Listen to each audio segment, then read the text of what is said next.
May isang kwento patungkol sa isang deboto at parokyano ng simbahan. Lagi niyang binabanggit sa mga kaibigan niya, ayan, ako ang nag-donate sa simbahan na ganyan. Ako ang nagbigay niyan. Sa sumunod na pagkakataon na ikwento niya sa kaibigan niya ulit, habang tinuturo yung bagong gawa, ako ang bumili ng mga gamit niyan, sa akin galing yan.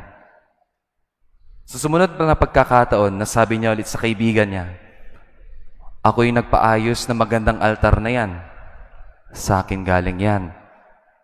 At puro lagi niyang binabanggit sa mga kaibigan niya, akin yan, ako ang nagtabaho niyan, sa akin galing yan.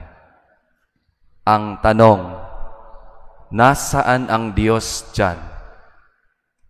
Ang sagot, ang totoo, ang Diyos talaga ang gumawa ng mga yan. Lahat ng mga bagay na yan. 2 words, Missio Dei. Ulitin ko. Missio Dei. 2 Latin words. Kung itatranslate natin sa English, ang ibig sabihin ay Mission of God. Ano ang tinuturo sa atin ngayong araw?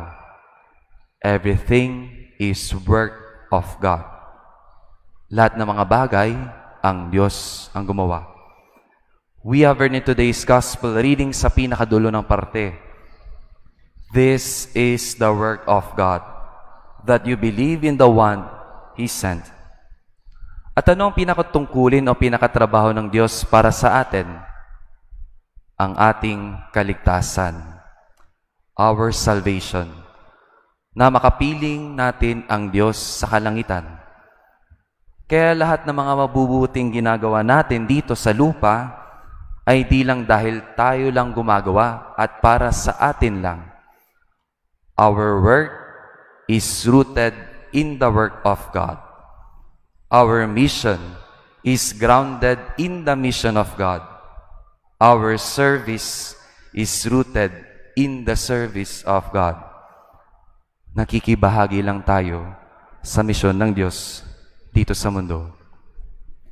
Kaya tanong ko po, saan nanggagaling yung mga ginagawa ninyo sa buhay? Now in silence we pray. Almighty God, may our endeavors in life be patterned after your heart, now and forever. Amen.